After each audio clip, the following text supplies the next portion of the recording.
Olá, bom dia. Nossa aula de hoje é sobre oclusão dental.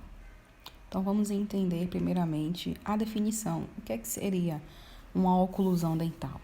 É o ramo da odontologia que estuda as relações estáticas e dinâmicas entre as arcadas dentárias superior e inferior e suas implicações nas estruturas anexas, como dente, gengiva, ossos, músculos, ligamentos e articulação temporomandibular. Então, a oclusão nada mais é do que a relação que existe entre a arcada superior com a arcada inferior e tudo que está envolvido nesse processo dessa relação. Então, nós vamos ver mais adiante sobre alterações de oclusão, alterações que acontecem entre essa relação com a arcada superior e inferior. Vamos entender a sua condição de normalidade, quando é considerado que temos uma oclusão normal, né? Então, a oclusão nada mais é do que esse estudo, do que essa relação, essa ligação com os dentes da arcada superior e os dentes da arcada inferior. E tudo que está envolvido nesse processo, como dentes, a gengiva, ossos, os músculos, né? Todas as estruturas que compõem a nossa arcada dentária. E para iniciar, vamos conhecer um pouquinho da ATM, que é a articulação temporomandibular. Essa articulação, ela é muito importante para a oclusão dental, porque ela é a fundamental, né? Ela é que justamente promove todo esse processo, esse desenvolvimento aí da nossa oclusão, da nossa relação com os dentes superiores e os dentes da arcada inferior. O responsável é a ATM. Por isso é imprescindível conhecer os seus movimentos fisiológicos. Então, antes de chegar lá nessa questão dos movimentos que nós vamos citar, só quero relembrar vocês a questão da ATM.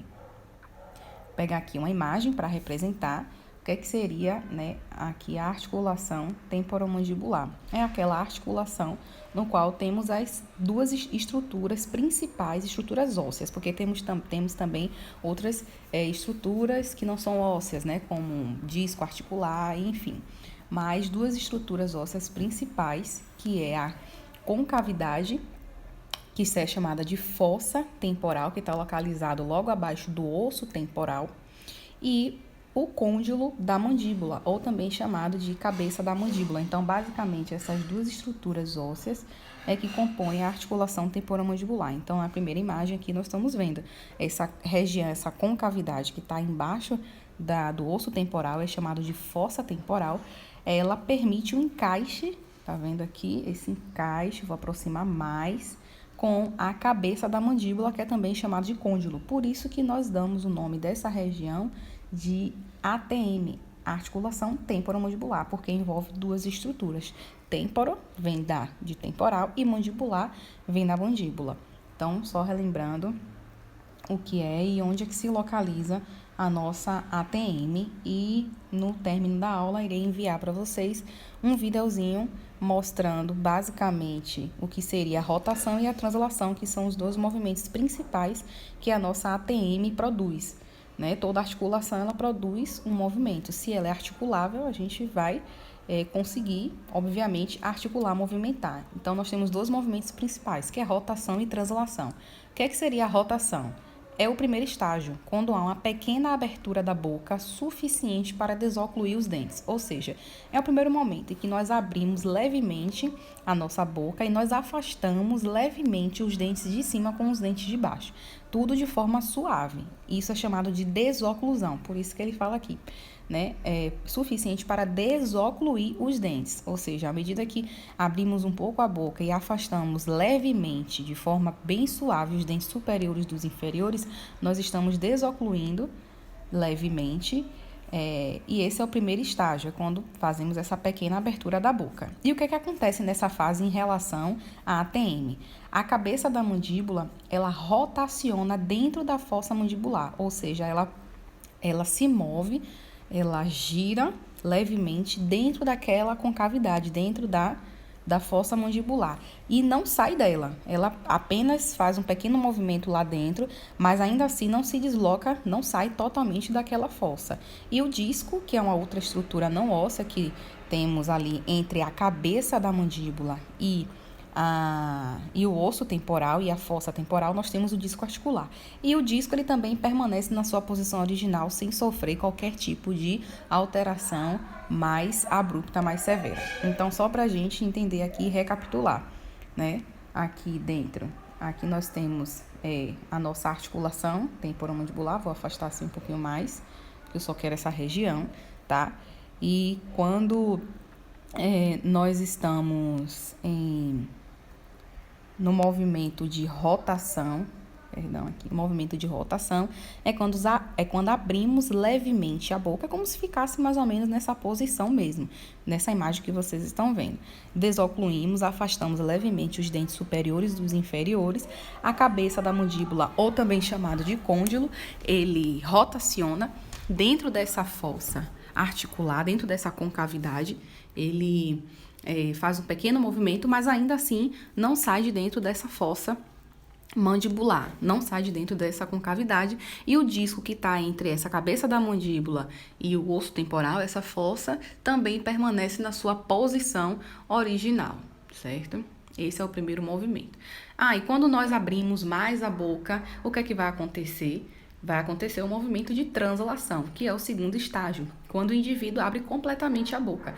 Então, quando a gente abre muito mais a boca, mais do que o estágio inicial, nós vamos permitir com que aquela cabeça da mandíbula, ela rotacione de uma forma mais exagerada na fossa mandibular, permitindo até com que ela saia dessa fossa e vá ao encontro do tubérculo articular, que é uma outra estrutura, né, que faz parte também da ATM. Vou tentar mostrar aqui para vocês na imagem o que é que seria esse tubérculo articular. Então, resumidamente, nada mais é do que a saída praticamente completa do côndilo. Deixa eu ver se eu consigo mostrar aqui. Vamos supor aqui, tá vendo? Nessa segunda imagem, eu já tenho aqui a cabeça da mandíbula saindo um pouco mais dentro dessa fossa articular, dentro dessa concavidade, tá vendo? Então, na translação, ela ainda sai um pouco mais e se encontra ali com o tubérculo articular, que nada mais é do que, quando a gente sai dessa concavidade, a gente vai ter uma convexidade, vai ter uma descida. Então, essa descida tem uma estrutura óssea. Essa estrutura óssea, que está logo à frente do processo coronoide, bora lá relembrar de anatomia óssea, anatomia cabeça e pescoço. Então, esse processo coronoide, ele está logo posicionado atrás desse tubérculo articular, tá? E quando a gente está no segundo movimento, no segundo estágio, que é a translação, a cabeça da mandíbula praticamente sai completamente da fossa articular e pode chegar até ali, ficar por cima deste tubérculo articular, dessa também chamado de eminência articular, tá? Então, isso acontece quando nós abrimos de uma forma mais exacerbada a nossa boca. É como se o côndilo, a cabeça da mandíbula, desencaixasse da sua fossa e fosse um pouco mais para frente. Então, o segundo estágio, né, translação, repetindo, quando o indivíduo abre completamente a boca, a cabeça da mandíbula translada na fossa mandibular, ou seja, ela se movimenta, ela sai praticamente da fossa mandibular, fazendo com que o disco articular também deslize e acompanhe esse movimento de translação. Então, o disco também acaba saindo um pouco de dentro da fossa articular e vai acompanhar esse movimento de saída da fossa em direção ali ao tubérculo, podendo ir além do tubérculo articular. E além, e mais do que aquela estrutura óssea. Aí, se isso acontecer, o risco é muito grande de ter o travamento da mandíbula, né? A mandíbula travar e aí ser necessário lançar a mão de uma técnica para colocar a mandíbula de volta. Então, aqui seria um vídeo, né, falando sobre a ATM, que eu vou disponibilizar para vocês, separado, porque aqui não tem como a gente ter acesso. E vamos falar agora sobre máxima intercuspidação habitual. O que é que seria isso? Máxima intercuspidação habitual, também chamado de MIH. É uma posição voluntária que ocorre o máximo de contatos quando os dentes ocluem. Então, quando a gente consegue, né, a gente fecha totalmente a nossa boca e consegue o máximo de contato dos dentes superiores com os inferiores, nós chamamos de máxima intercuspidação habitual, ou MIH.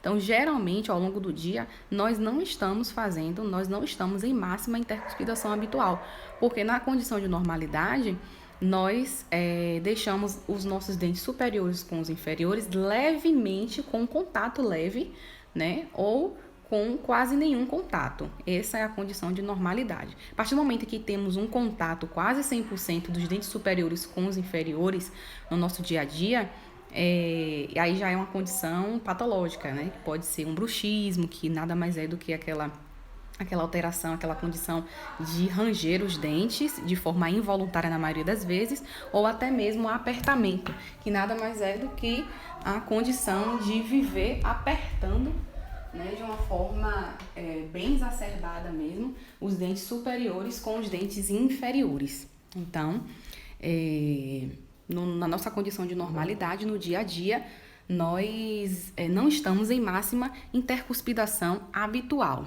tá? Nós vamos ver quais são as outras condições, mas a máxima intercuspidação habitual, ou MIH, nada mais é do que o máximo de contato, quando nós ocluímos e fechamos a nossa boca, tá? E relação cêntrica, o que é que seria? Relembrando aqui que a MH, ela depende da oclusão, do contato entre os dentes superiores com os inferiores. Já a relação cêntrica não depende. Por quê? Vamos entender.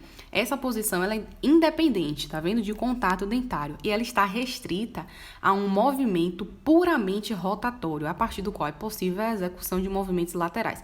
Então, ele está muito mais relacionado ali com a questão da posição do côndilo, da posição da cabeça da mandíbula, mais do que a relação do contato com os dentes. Então, vamos lá entender. Quando é que nós estamos em relação cêntrica?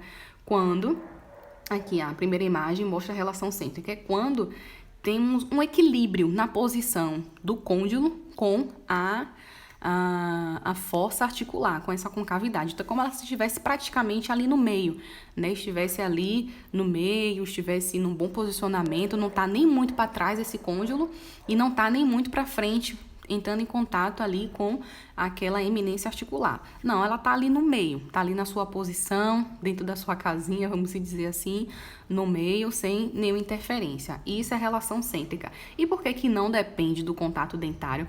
Porque nem sempre, quando estamos com contato ou sem contato, significa dizer que vai ter relação cêntrica. Não é isso que vai definir. A gente pode ter uma condição em que vamos estar com a máxima intercuspidação habitual, que é o contato, né?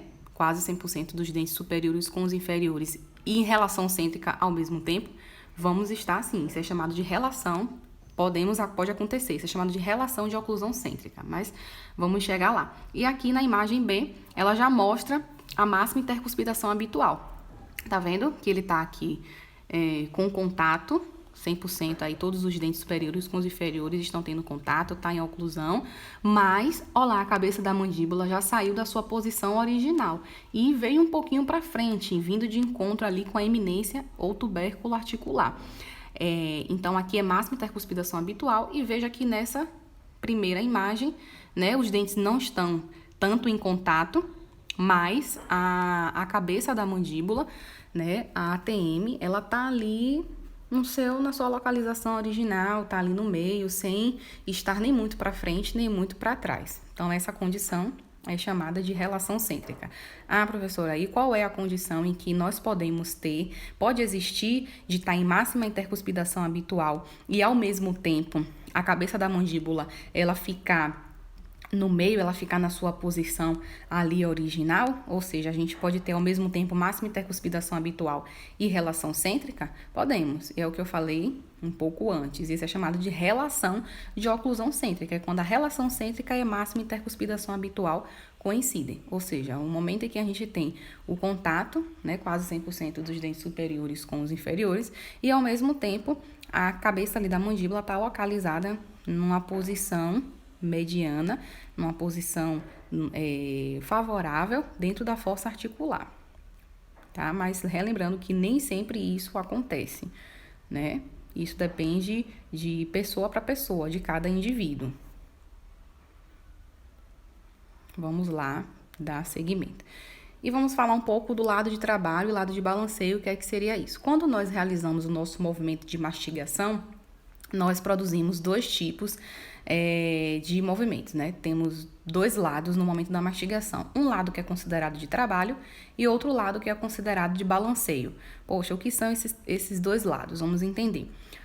O de trabalho é aquele lado para qual a mandíbula ela se desloca durante a mastigação e não deve haver contato no lado de balanceio. Ou seja, no lado de trabalho, no momento da mastigação, o T aqui está representado trabalho, tá? É o momento em que há o contato do dente superior com o dente posterior. Aqui nós temos um corte, tá? De uma tomografia computadorizada.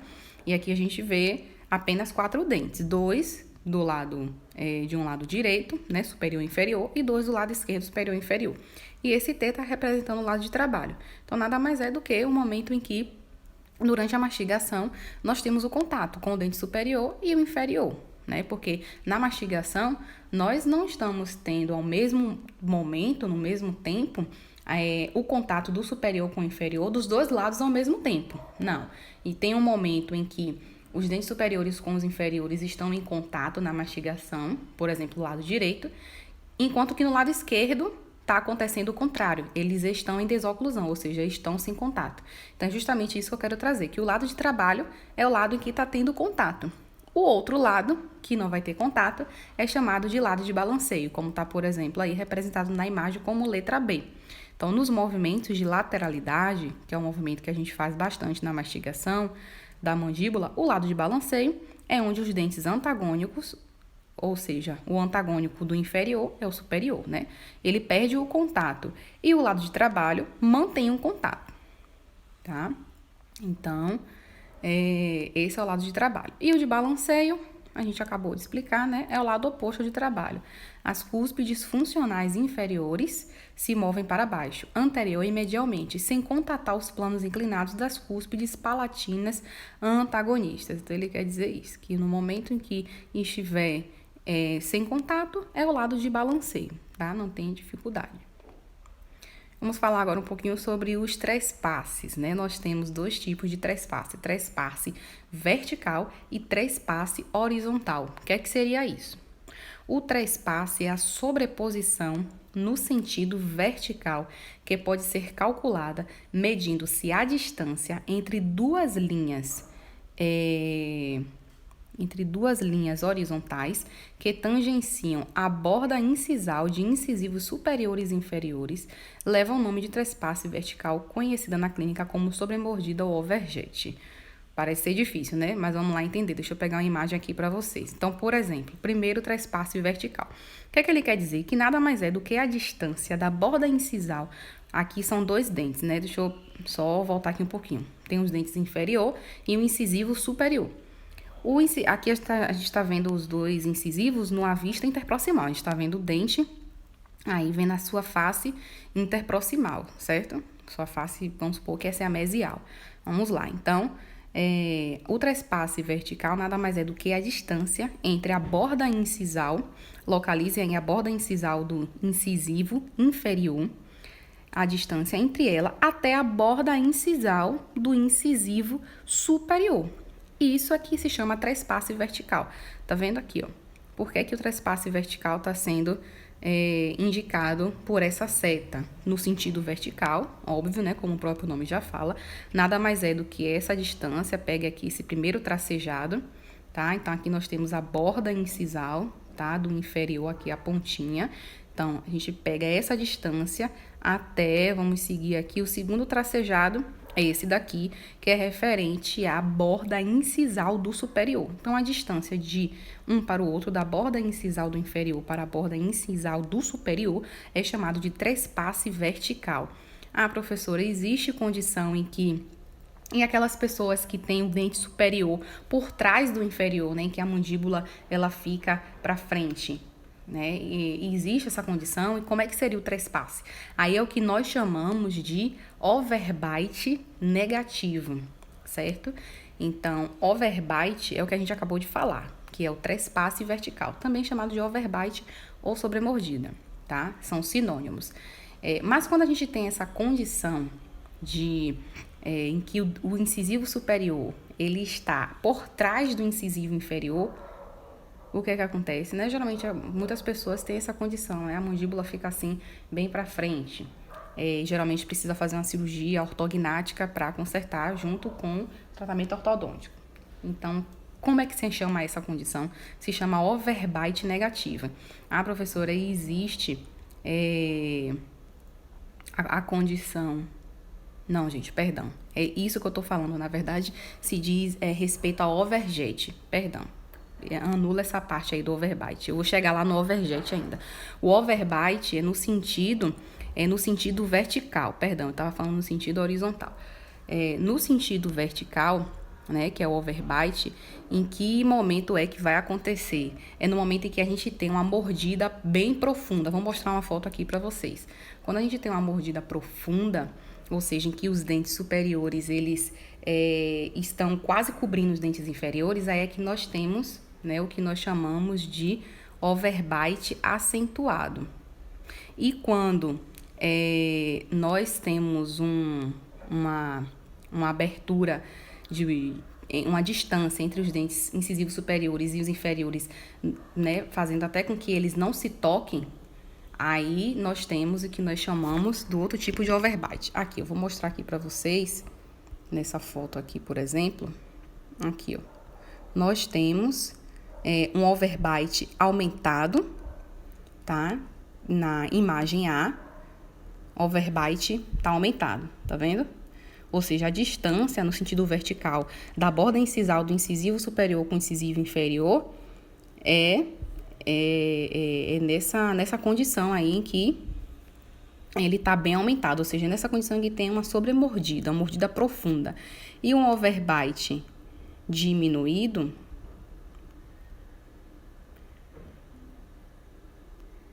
é quando a condição de mordida aberta, tá vendo? Em que não há nenhum contato da borda incisal superior com a borda incisal inferior. Geralmente são condições em que uma criança, ela, né, chupou bico, mamadeira, chupeta por muito tempo, aí vai ter essa mordida aberta, o que nós chamamos de overbite diminuído. Então, overbite sempre vai ser essa distância, né, deixa eu só voltar aqui, porque volta do início. Essa distância da borda incisal inferior com a borda incisal superior. E aí nós podemos ter a condição de overbite acentuado, né, quando tem uma sobremordida, ou um overbite diminuído quando tem uma mordida aberta. É sempre a relação no sentido vertical. O que eu estava falando antes, que eu tinha me atrapalhado, já é o trespasse horizontal. Vamos entender o que é trespasse horizontal, também chamado de overjet. É conhecido por sobresaliência ou overjet. Pode ser calculado medindo-se a distância entre duas linhas verticais que passam pela borda incisal de incisivos superiores e a face vestibular dos incisivos inferiores. Então, o trespasse horizontal nada mais é do que a distância da face vestibular do incisivo inferior com a face palatina do incisivo superior. Então, esse aqui tá mostrando a distância, tá mostrando aqui o overjet ou o trespasse horizontal. Tá vendo que agora eu tô fazendo uma ligação, tô definindo uma distância no sentido horizontal, em que nós pegamos a face vestibular aqui, tá vendo? A face vestibular do incisivo inferior e estamos colocando uma distância com a face palatina do incisivo superior. E essa distância a gente mede em que ponto, né, da face palatina? Logo aqui na borda incisal. Então, esse é o trespasse horizontal, é essa distância da face vestibular do incisivo inferior com a face palatina do incisivo superior. Esse é o overjet ou trespasse horizontal. Aí, a condição em que nós vamos ter o overjet negativo ou overjet acentuado é aquela condição que eu tinha falado, que é quando a pessoa ela tem o dente os dentes inferiores incisivos muito para frente, né, trazendo uma condição em que os incisivos superiores ficam atrás dos incisivos inferiores, naquela mandíbula para frente, aí nós chamamos de overjet negativo. E overjet acentuado é, por exemplo, uma pessoa que é dentuça, bem leigamente falando, quando tem os dentes incisivos superiores bem mais para frente, bem mais distantes, né, do que a imagem mesmo que vem à mente de uma pessoa dentuça. Aí esse é o overjet acentuado, tá? Então, creio que tenha ficado claro, apesar de ser um pouco complicado, parecer um pouco complicado, mas overbite e overjet nada mais são do que isso. Overbite, a distância no sentido vertical, que é dado pela borda incisal do inferior até a borda incisal do superior. Aí a gente tem ali uma medida, uma distância no sentido vertical. Já aquela medida ou distância no sentido horizontal já é chamado de overjet ou trespasse horizontal, né? Que a gente mede a partir da borda da face vestibular do incisivo inferior até a face palatina do incisivo superior. Nós vamos ter uma distância no sentido horizontal, por isso é chamado de overjet. E aí nós vamos ter as condições de alteração, em que o overbite, né, aumentado, o overbite diminuído. O aumentado é aquele que tem uma sobremordida ou mordida profunda ao ponto de a gente nem conseguir ver os incisivos inferiores, e o overbite diminuído é aquele em que tem a mordida aberta, que não tem nem contato dos incisivos superiores com inferiores, geralmente é uma pessoa que chupa bico. Estou só recapitulando para reforçar. Enquanto que o overjet negativo, né, é aquele em que a mandíbula está mais para frente, que dá a condição em que os dentes superiores, incisivos superiores, estão atrás dos inferiores. Esse é o overjet negativo. E o overjet positivo ou bem acentuado é aquele em que vem a imagem de uma pessoa dentuça, né? Que tem os dentes superiores bem vestibularizados, bem mais para frente do que os inferiores. E aí é chamado de overjet acentuado. Agora a curva de Spee. Quando observamos os arcos dentais por um plano sagital ou antero-posterior, notamos que existe uma curva determinada pelas faces oclusais dos dentes, que começa nos molares e termina no canino. É uma curva que existe em função da posição que os dentes ocupam nos alvéolos com alturas diferentes, o que não acontece na dentição descida. Então, a curva de Spee, ela é uma curva que se forma pela posição dos dentes que vão dos molares até os caninos. Então, assim, cada dente ele tem uma posição. Os posteriores geralmente estão um pouco mais, né, intruídos, um pouco mais para cima, enquanto que a gente vai chegando um pouco para frente, esses dentes eles vão descendo ou abaixando um pouco mais, se assim eu posso dizer. Então, essa curva que é formada é chamada de curva de Spee. Você vê que quando a gente pega a borda oclusal dos molares e vai seguindo a linha em direção até o canino, como mostra nessa imagem, ele não forma uma reta, né? Se formasse uma reta, não existiria curva. Como forma uma curva, ela é chamada de curva de Spee. E essa curva é formada pela posição que cada dente tem dentro do seu alvéolo, né? Enquanto uns estão um pouco mais para baixo, vamos dizer assim, né, para vocês entenderem, outros dentes estão um pouco mais para cima, e isso permite a formação de uma curva e não de uma reta. E essa curva é chamada curva de Spee. E é muito importante salientar que essa curva existe apenas na dentição permanente. Na dentição decídua, aquela em que há todos os dentes de leite, não existe a curva de Spee, tá? Já uma outra curva que se forma é chamada curva de Wilson. Quando da observação dos arcos dentais pelo plano frontal, nota-se uma curva transversal de concavidade superior. Essa curva passa pelos planos oclusais do molares e existe devido à inclinação dos dentes nos alvéolos, podendo sofrer modificação com o tempo, por conta de desgastes sofridos pela dentição e entre outros. Na região dos premolares, a inclinação dos dentes é mínima, de modo que não é formada uma curva semelhante. Então, a curva de Wilson nada mais é do que a formação de uma curva por conta da inclinação dos molares, especificamente molares, tá? Dos molares inferiores. A inclinação dos molares inferiores estão mais para a lingual, como se fosse mais para dentro, enquanto os molares superiores estão um pouco mais para fora. Então, essa condição em que os molares inferiores estão mais lingualizados, mais para dentro, dá uma condição para formar uma curva que nós chamamos de curva de Wilson. E essa curva de Wilson nós conseguimos visualizar por meio das cúspides que nós chamamos de VIPs, que são o quê? A vestibular dos inferiores, tá? Que se contatam com a palatina dos superiores, certo? Então, nada mais é do que uma curva formada por conta da inclinação, especificamente dos molares inferiores que estão mais paralingual. Então, permite aí a formação de uma curva que nós chamamos curva de Wilson.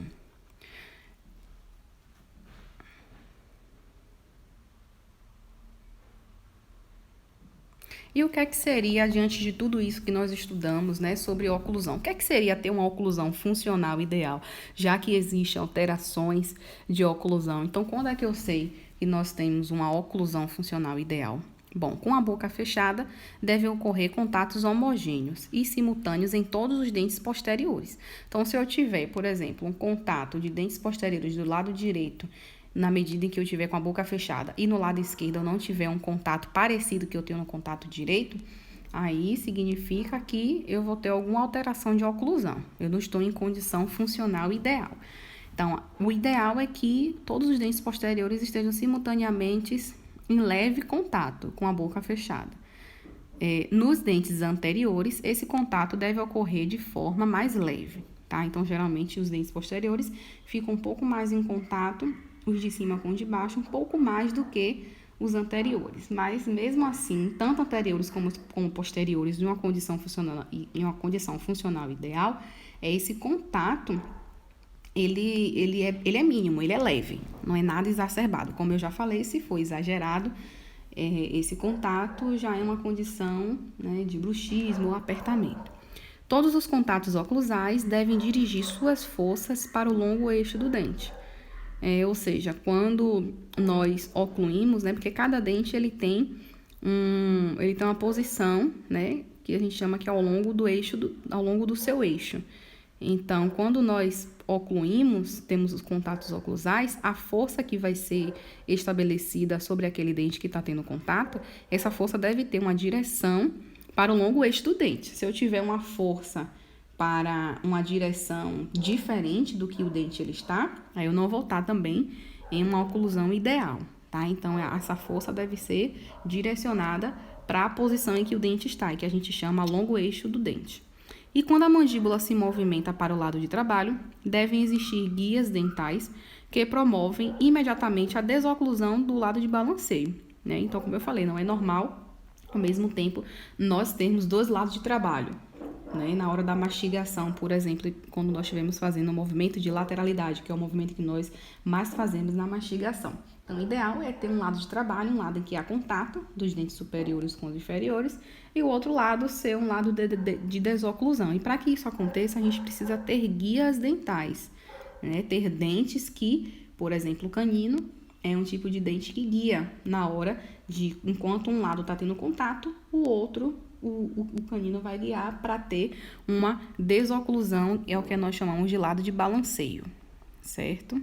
E aí nós temos alguns tipos de oclusão e vamos entender que Engel, quem foi o criador dessa classificação, né? Ele nos trouxe uma classificação em relação aos tipos de oclusão, né, quais são considerados normais, quais não são, e nós vamos ver um pouquinho de cada um deles.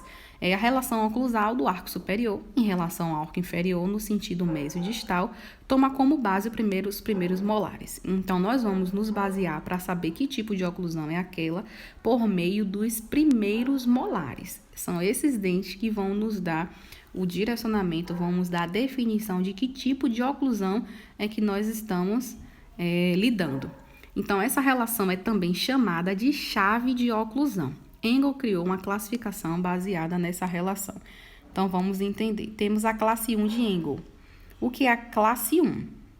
É quando a cúspide... aqui a gente tem que ter agora o conhecimento de anatomia dental. Se não resgatar o conhecimento, a gente vai bater o olho na imagem, vai ler o que está aqui e não vai conseguir compreender. Então, quem não está firme ainda no conhecimento de anatomia dental, precisa ficar para entender as classificações, senão Não vai entender mesmo. Então, é quando a cúspide mesovestibular do primeiro molar superior oclui sobre o sulco mesovestibular do primeiro molar inferior. Então, vamos entender. Aqui, vou aproximar mais. Então, vamos para o primeiro molar superior, tá? Todos aí detectando o primeiro molar superior. Tá aí sendo representado. Tem uma linha, uma seta, né, passando por ele. E aí, nós conseguimos ver duas cúspides vestibulares, que é a cúspide mesial e a cúspide distal.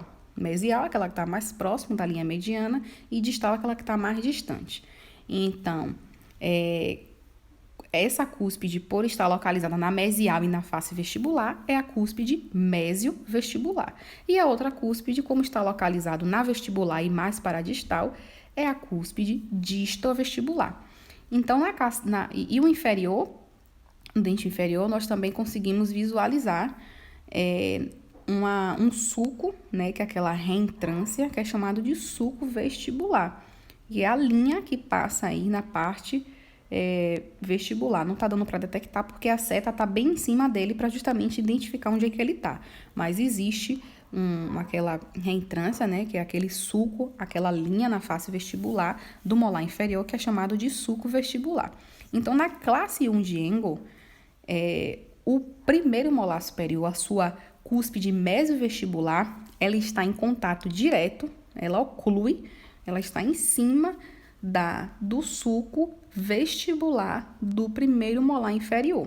É essa condição aqui que nós chamamos de classe 1 de Engel, tá vendo? Então, a seta no dente superior, no primeiro molar superior, ela tá passando em cima da cúspide mesovestibular. Essa é a cúspide mesovestibular. Essa cúspide mesovestibular, ela está em contato direto com o sulco vestibular do molar inferior, primeiro molar inferior. E isso é que nós denominamos de classe 1 de Engel.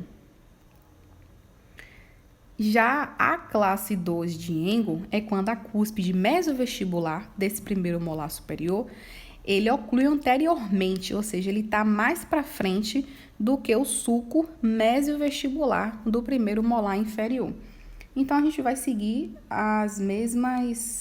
os mesmos detalhes anatômicos, sempre vão ser esses. A diferença é que na classe 2 de Engel, eu já tenho, olha lá, cúspide mesovestibular, lá no primeiro molar superior.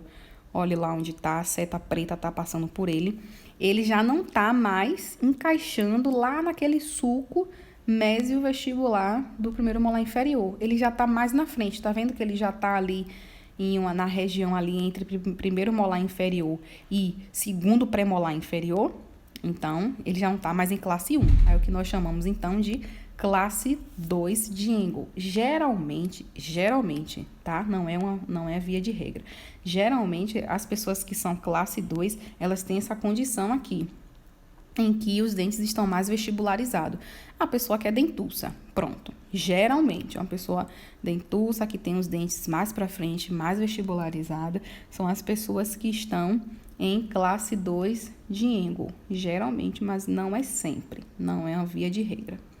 E já a classe 3 de Engel é quando a cúspide mesiovestibular do primeiro molar superior, ela vai ocluir atrás, ela está logo atrás, diferente da classe 2 que está à frente. Então, a classe 3, a cúspide mesovestibular, vai estar atrás do sulco mesovestibular do primeiro molar inferior. Então, olha lá, a cúspide mesovestibular, primeiro molar inferior, está lá atrás, está bem atrás do sulco mesovestibular do primeiro molar inferior. E aí nós temos uma condição em que é chamada de classe 3 de Engel. Geralmente as pessoas, elas têm a mandíbula, né, bem retraída, ou seja, tem uma retrusão mandibular. Elas têm, na verdade, a maxila retruída, né? Uma retrusão maxilar e uma protrusão mandibular, que leva os dentes inferiores para frente, tá? Geralmente é assim, mas a gente não pode se guiar somente pela condição que nós estamos visualizando. A pessoa é dentuça, então ela é classe 2. A pessoa tem os dentes inferiores muito para frente, ela é classe 3. Não, mas lembre que a classificação de Engel é baseada no molar a direção, né, da cúspide mesovestibular do primeiro molar inferior, do primeiro molar superior, em relação a que posição ela está em relação ao primeiro molar inferior.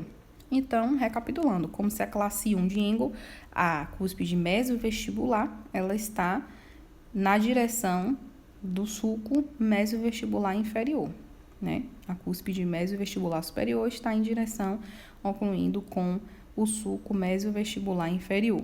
Já na classe 2 de Engel, ela está mais para frente, essa cúspide mesovestibular está antes do sulco, né, mesovestibular do inferior, e a classe 3 de Engel, ela está mais atrás. A cúspide mesovestibular do primeiro molar superior está mais atrás do que o sulco mesovestibular do primeiro molar inferior, certo? Essa é a classe 3. Então, meninos, terminamos por aqui essa aula de oclusão. E como sempre, espero que tenham compreendido. Se eu tiver algo que ficou em falta, alguma dúvida, por favor, pode entrar em contato comigo lá no Google Sala de Aula, no próprio WhatsApp, que estarei disponível para tirar todas as dúvidas, e um bom estudo para vocês.